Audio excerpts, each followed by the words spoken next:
Plants are also made up of cells. Now, to test this, we will do our today's practical in which we are going to prepare a glass slide of onion, transparent membrane, and we will observe it under the microscope to test whether the membrane is made up of cells or not. So let us start doing our practical. What we need here, we will take a glass slide, put a drop of iodine on it carefully. Now we will peel off the onion transparent membrane from the inside curved white color portion of the onion layer. Now we will peel out it like this, and here is our transparent membrane piece. We will carefully place this piece on the iodine so that no wrinkles should be present in the membrane.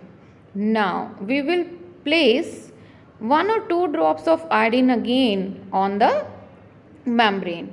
We will cover it with the help of square shaped cover slip like this, so that no bubble should be present in between the cover slip and glass slide. This is our onion glass slide. We will observe it under the microscope. Now we can clearly see that this membrane has onion cells. Now the purple color box that we can clearly see is the onion cell. The boundary is showing the onion cell wall. The dot is showing the nucleus, which is present inside the cell, almost inside the cell, in the center of the cell. On 400 time magnification, we can more clearly see the nucleus and cell walls. Now these different dense round shaped bodies inside the cells, these are the nuclei